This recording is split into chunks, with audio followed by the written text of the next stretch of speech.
It's Good News with Gary, featuring University of Akron President Gary L. Miller.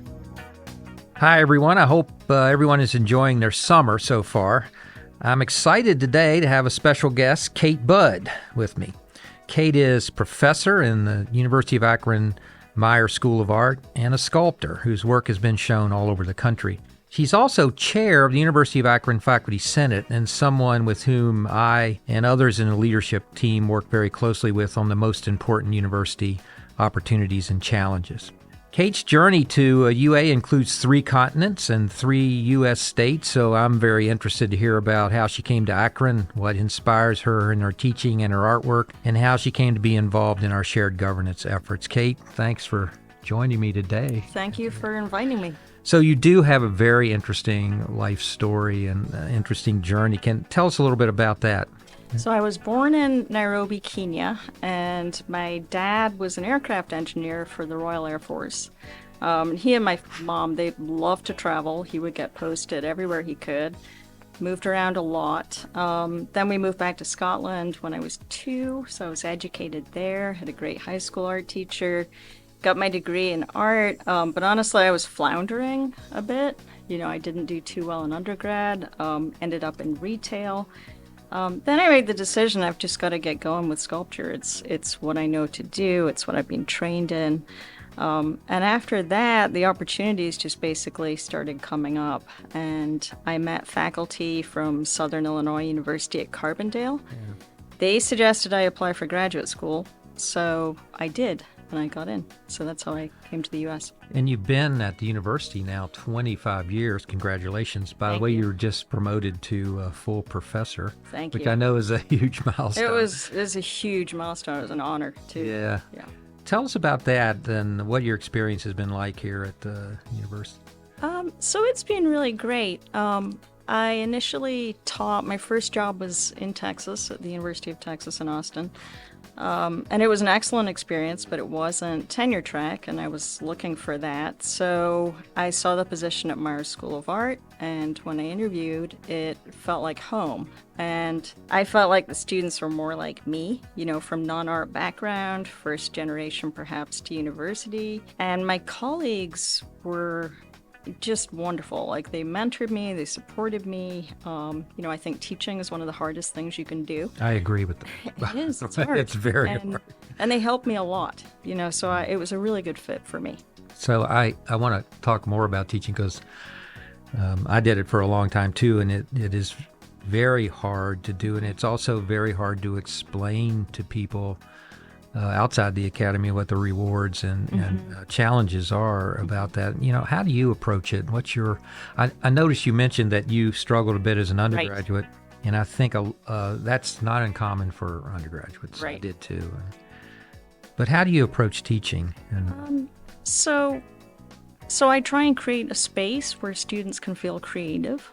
They have to feel safe and supported and kind of know what's going on to be able to do that. I love watching them grow and, building skills and seeing their confidence levels just, grow like that. My students, I'm honestly inspired by their work ethic, their willingness to take risks, their perseverance. You've got to make a lot of bad art to get to the good stuff, and it's easy to kind of get derailed and discouraged, and my job is to keep them going. I've been really impressed by the way you and your colleagues get the art of your students out for the rest of us to see. That's a huge part of it. Art is a conversation. And that's got to be really nerve-wracking for a lot of these, because they're really exposing their inner thoughts. Right. Absolutely. I'm just curious how you did this during COVID, creating a space and. So we actually went right back in the classroom in the fall of 2020. Okay. So we were really only online for about the last 6 weeks of the spring semester, and that was tough. As the students would be working at home, we gave them a bunch of materials before they left the building, when we had to close the university. Right. So they had stuff with them, but it was a lot of looking at things through a screen, and it was difficult. Yeah. So faculty at the University of Akron do more than teach. Of course, they also conduct their own research and scholarship and creative and creations. And they also provide service both to the university, to their discipline, and to the community.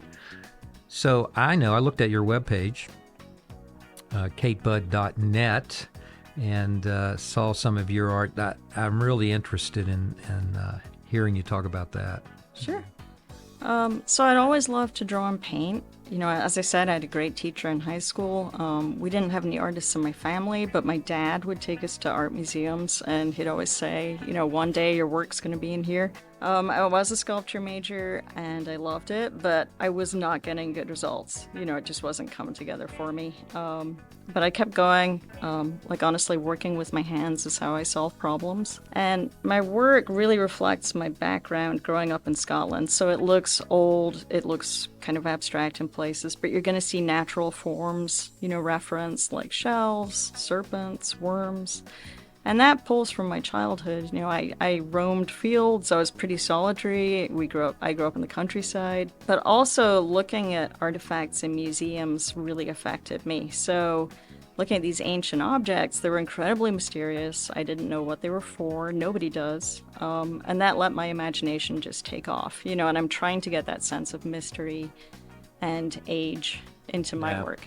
When I was looking at them, I was reminded of some of the composite drawings from paleontological sites. And it's fascinating. They're small, too. They're tiny, yeah. Why do you make them small? So I've worked big in the past, but I'm really drawn to the small scale as a way to create a sense of intimacy with the viewer. So you have to hold it? I want people to be able to hold them. I always worked in wax, and then I started casting into bronze because that way people could hold them, and they had that sense of the ancient. My mom always carried a shell around with her, or a pebble or a pine cone, anything that appealed to her sense of touch. It was, and I think there's something really valuable in that, having that small object. I'd kind of like people to do that with mine. Yeah, I think that's neat because you can close your eyes and feel it and get a different kind of perspective. Right. Right. That's really neat. Do you sell the?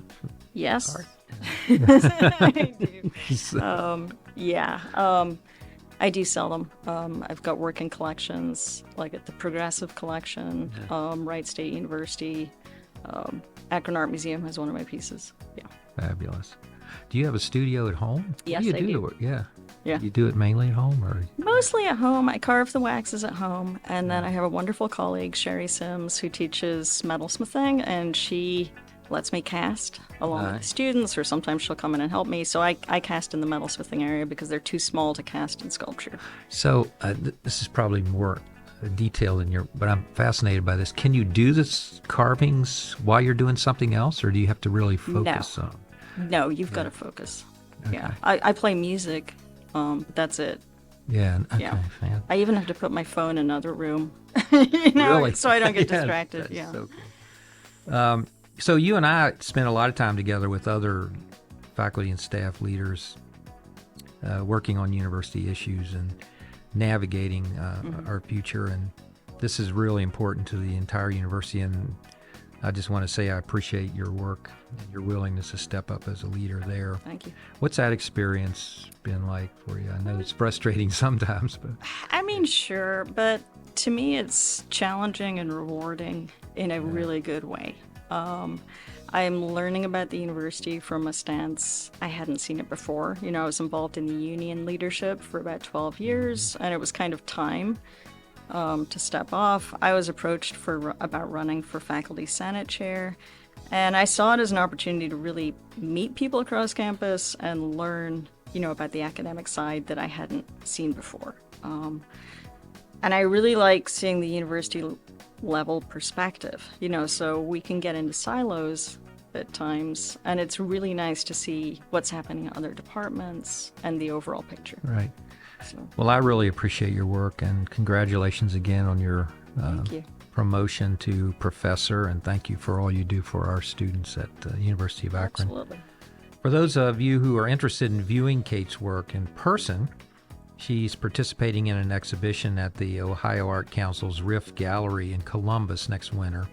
We'll have that information up for you on the webpage, and I encourage you to attend if you can. Please join me again soon for another Good News with Gary podcast, and go Zips!